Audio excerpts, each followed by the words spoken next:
You think you know clownfish because of Finding Nemo, right? Well, prepare to have your mind completely shattered.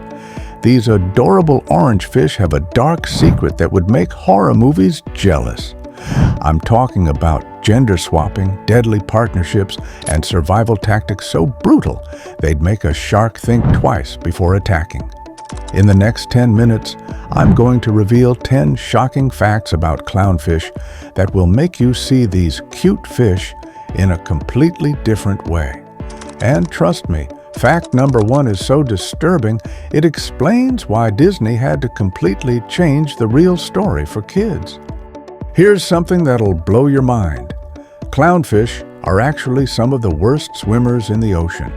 While other fish glide gracefully through the water, clownfish swim like they're having a seizure. But that weakness ends up being their greatest trick. Bigger fish see the clumsy clownfish and think, "Easy catch." So they chase after it, expecting a quick meal. But the clownfish isn't just running away, it's leading them into danger. Its home is inside a sea anemone, a plant-like creature covered in stinging tentacles that can paralyze and kill almost anything that touches it. When the predator follows too closely, it gets hit by those venomous tentacles and ends up becoming food for the anemone. Meanwhile, the clownfish swims safely inside, untouched. It's like pretending to be injured to lure your enemy into quicksand.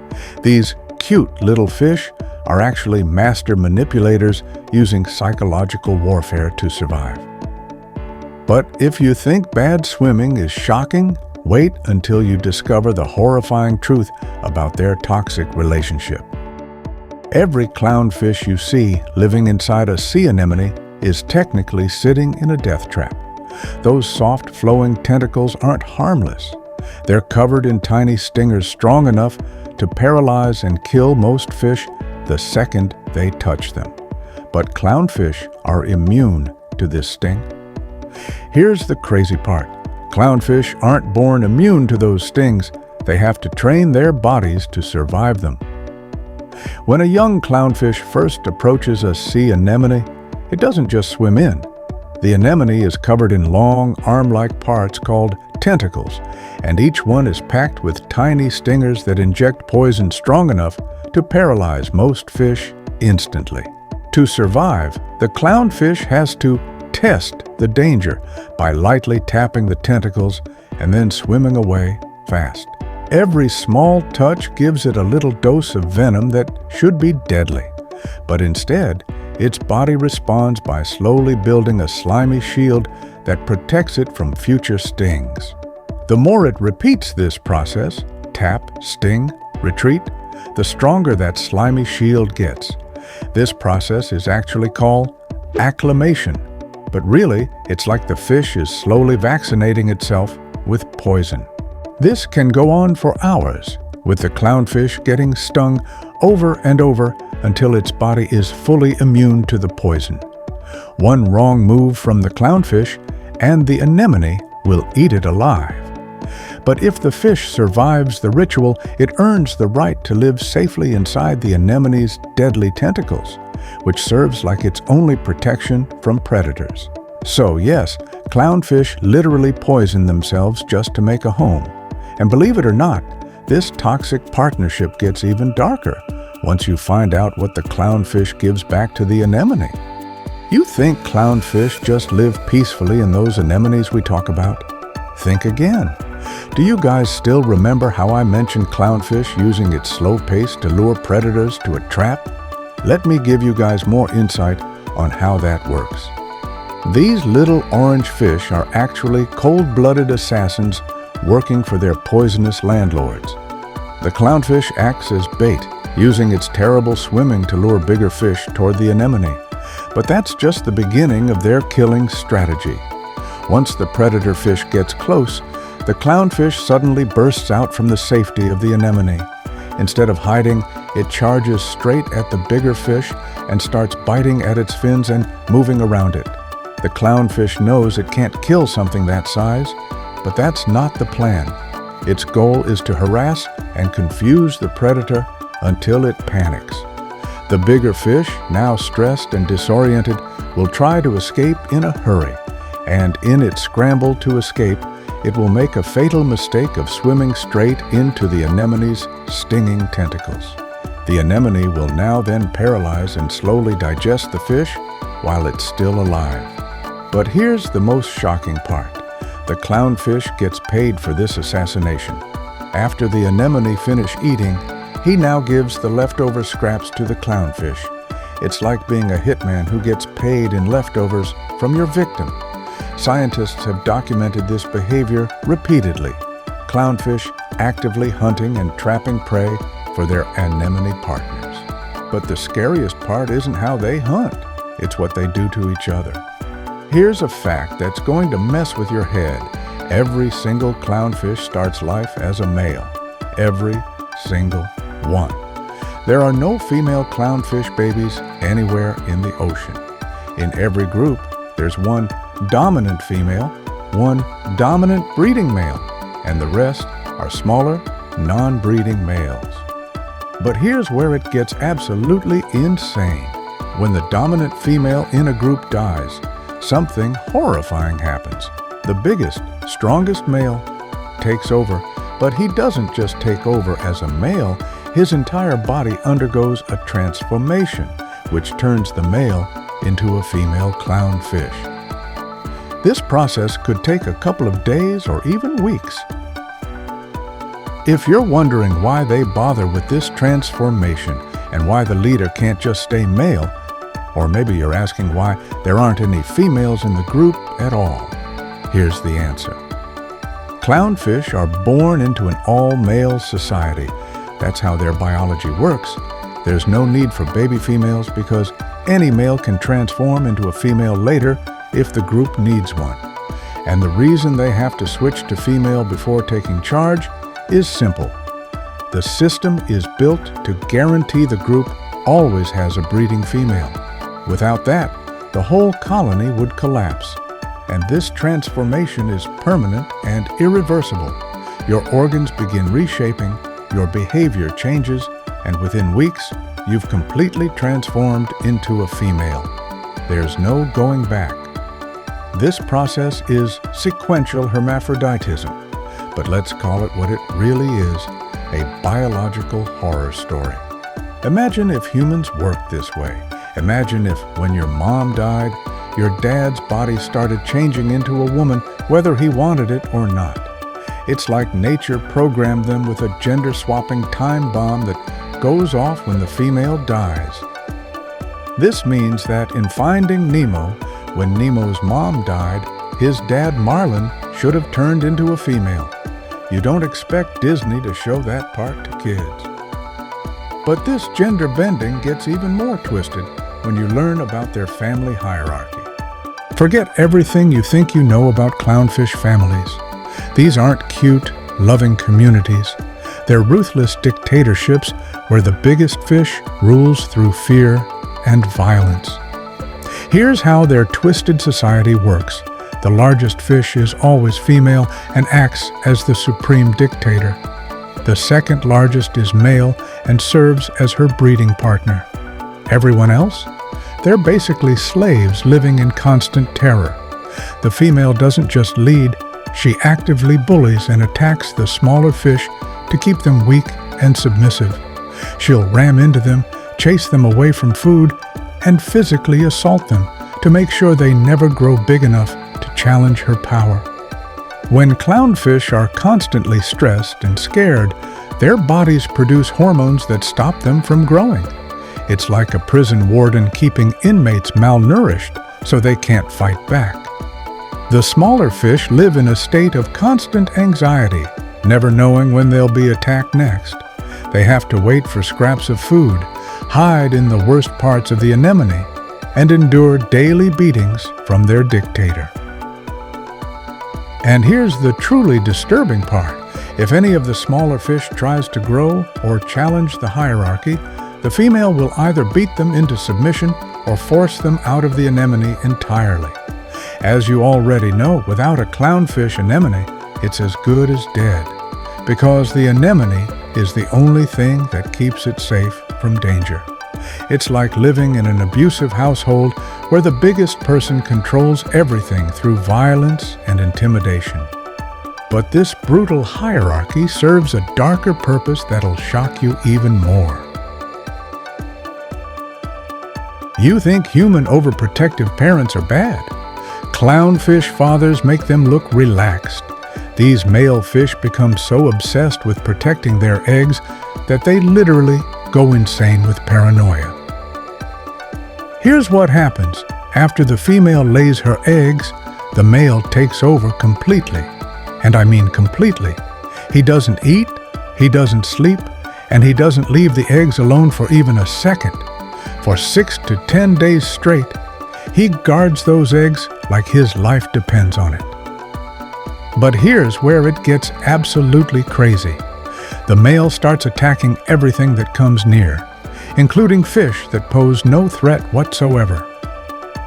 He'll charge at fish 10 times his size, attack his own anemone partner, and even go after his own reflection if he sees it in the water. Yes, Disney wasn't exaggerating Marlin's character. That's exactly how clownfish fathers behave. Scientists have observed male clownfish becoming so paranoid that they start seeing threats that don't exist. They'll spend hours fighting shadows, attacking pieces of floating debris, and chasing away harmless creatures that were just swimming by. The male also becomes obsessively controlling about the eggs themselves. He constantly fans them with his fins to give them oxygen, picks off any dirt or debris, and even eats any eggs that look slightly unhealthy. That's right. He cannibalizes his own children if they don't meet his standards. But here's the most disturbing part. This obsessive behavior often kills the father. Many male clownfish literally starve to death because they refuse to leave the eggs long enough to find food. They choose to die rather than risk their babies being harmed for even a moment. It's like a human parent becoming so overprotective that they never sleep, never eat, and attack anyone who comes near their house. And that's not even all. This insane parenting behavior hides an even darker secret. You think clownfish are silent, peaceful creatures? Wrong. These fish are constantly making sounds that would give you nightmares if you heard them underwater. Clownfish communicate through a series of aggressive popping and clicking noises that sound like someone cracking their knuckles mixed with a machine gun. Scientists call these agonistic sounds, but let's be honest, they sound like threats and warnings. Here's what's truly shocking. These aren't happy, friendly sounds. These are the sounds of fish arguing, threatening each other, and establishing dominance. When clownfish make these popping noises, they're basically saying, "Back off or I'll hurt you," in fish language. But here's where it gets really terrifying. The bigger, more dominant fish make louder, more aggressive sounds, while the smaller, weaker fish make quieter, more submissive clicks. It's like listening to a conversation between a bully and their victim. Marine biologists have recorded these sounds and found that they get more intense during feeding time, territory disputes, and when establishing the brutal hierarchy we talked about earlier. The anemone becomes filled with these threatening sounds as the fish constantly argue about who gets to eat, where they can swim, and who's in charge. Imagine if your house was filled with the constant sound of family members threatening each other all day long. That's what life sounds like inside a clownfish anemone. But these threatening sounds serve a purpose that's even more sinister than you might think. We already mentioned that clownfish sometimes eat their eggs if they don't meet the standards. But we didn't go into detail, so let me ruin your childhood with more cannibalism facts. Clownfish regularly eat their own children, and they do it for some of the coldest reasons imaginable. When a male clownfish is guarding his eggs, he doesn't just protect them. He inspects them constantly like a strict quality control manager. Any egg that looks damaged, discolored, or unhealthy gets eaten immediately. Here's the shocking part. He's not eating them to put sick babies out of their misery. He's eating them to stop the smell of dead eggs from attracting predators that could wipe out the whole batch. So he sacrifices a few to protect the many. It's brutal, but also smart. For a clownfish, cannibalism can mean the difference between losing a few eggs and losing an entire generation. But it gets even more crazy. Sometimes, when food is scarce, the male will eat perfectly healthy eggs just to get the nutrition he needs to keep guarding the remaining ones. He literally uses his own babies as emergency food to stay strong enough to protect his other babies. Scientists have documented cases where male clownfish ate up to 30% of their own eggs during a single breeding cycle. That means nearly 1/3 of clownfish babies get eaten by their own father before they even hatch. And here's the most twisted part. The female clownfish sometimes assist with this cannibalism. If she decides the male isn't doing a good enough job selecting which eggs to eat, she'll swim over and start eating eggs herself, showing him which ones should be eliminated. It's like parents having a family meeting to decide which of their children they're going to sacrifice for the greater good. But this cannibalistic behavior is nothing compared to what we have next. Clownfish are actually drug dealers who turn their anemone partners into addicts dependent on their toxic supply. Here's the shocking truth. Clownfish don't just live in anemones, they actively drug them. The mucus that protects clownfish from the anemone's poison contains special chemicals that act like drugs on the anemone's nervous system. When a clownfish rubs against an anemone, it's not showing affection. It's delivering a dose of that chemical drugs that make the anemone feel good. The anemone becomes addicted to these chemicals and starts craving more contact with the clownfish. But here's where it gets truly sinister. As you already know, the clownfish controls the supply. If the anemone doesn't provide enough protection or food scraps, the clownfish can withhold its drug-like mucus, causing the anemone to go through distress. Scientists have observed anemones becoming visibly distressed when their clownfish partners are removed. The anemones close up, stop eating properly, and show signs of what can only be described as depression. They're literally going through drug withdrawal. Even more shocking, the clownfish also fertilizes the anemone with its waste, but this isn't just helpful. It's another form of chemical control. The nutrients in clownfish feces contain compounds that the anemone becomes dependent on for proper growth. It's like having a roommate who gets you hooked on drugs and then controls your supply to make sure you do what they want. The clownfish has turned its partner into a drug-dependent slave who can't survive without its chemical fix. But if you think turning your partner into a drug addict is the most shocking thing about clownfish, wait until you hear the truth that would have made Finding Nemo a horror movie.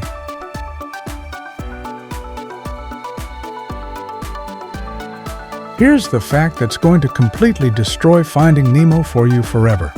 If that movie followed real clownfish behavior, it would have been the most disturbing horror film ever made.